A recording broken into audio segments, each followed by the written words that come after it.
This is the time of the year when Samsung launches a new Note device. This year though, Samsung launched another phone as well, the Galaxy S6 Edge Plus. In this video, let's take a close look at the S6 Edge Plus and see if it's worth your time and money. But before we do, if this is your first time here or in case you just can't remember, my name's Ash, this is C4D Tech, and you're watching my full review of the Samsung Galaxy S6 Edge Plus. Let's get started.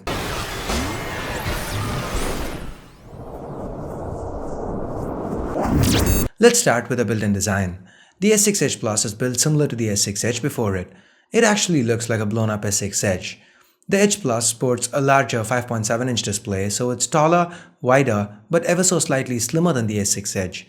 It sports a larger capacity 3000 mAh battery as well, so it's understandably heavier at about 150 grams.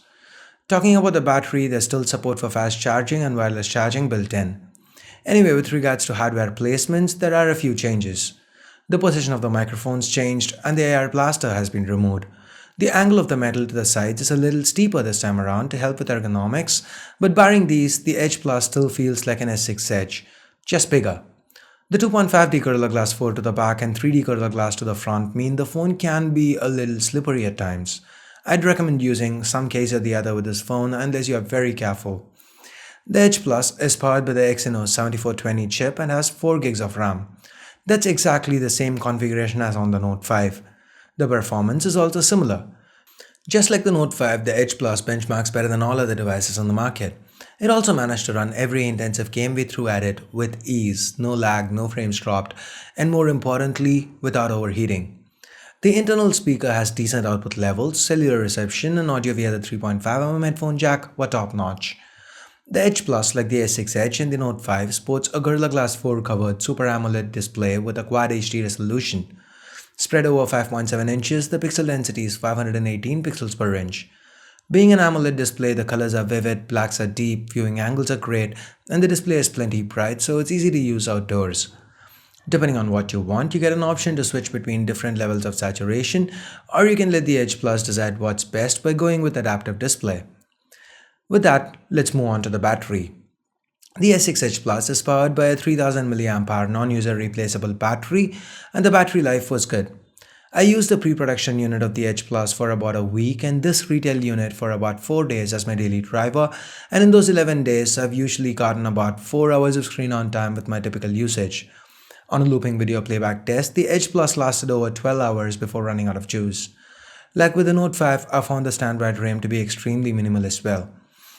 And as always, if you want to get more out of this battery, Samsung's included their regular power saving options, including the ultra power saving mode that turns the display monochrome, tones down the brightness, and lets you access only a select few apps.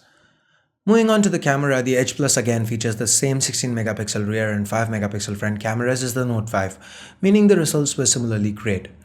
Images shot with this camera had plenty of detail, the dynamic range was good, colors excellent, it also nailed white balance and exposure at most times.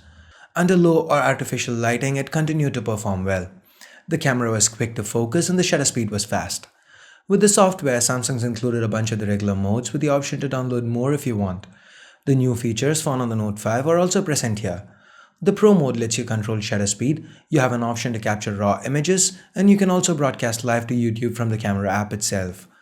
The user interface is very responsive and the lag when jumping to the gallery from the camera that's found on TouchWiz devices from years past isn't a problem anymore. The S6 Edge Plus can also shoot 4K videos and again the quality was great. Quick to focus, accurate white balance, ample levels of detail. The 5 megapixel front camera performed decently as well. Anyway, with that, let's now move on to the software. The Edge Plus runs on Android 5.1 Lollipop with Samsung's new TouchWiz on top. This is TouchWiz that we've been seeing since the S6 and S6 Edge. It's lighter and faster. The regular Samsung features like multi-window to run 2 apps side by side, the ability to resize windows and have an app float on screen, the ability to minimize apps and have a little icon float on screen are all present and accounted for. The theme store is also available if you want to customize the look and feel of your Edge Plus. Then there's also the quick camera launch functionality. This lets you double press the home key to quickly launch the camera, and like we've seen with the Note 5, you can now even triple press the home key to activate single-handed mode. That being said, the Edge Plus does have a few of its own tricks up its sleeve in the form of features for the Edge display.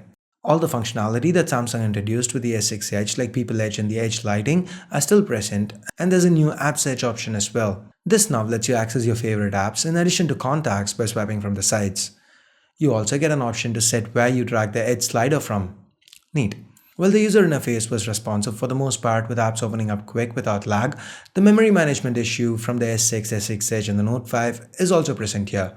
Sadly, TouchWiz does kill apps a little too aggressively. It's disappointing to see Samsung not fix this issue for so long. Hopefully they should fix it soon. Anyway, with that we get to the price.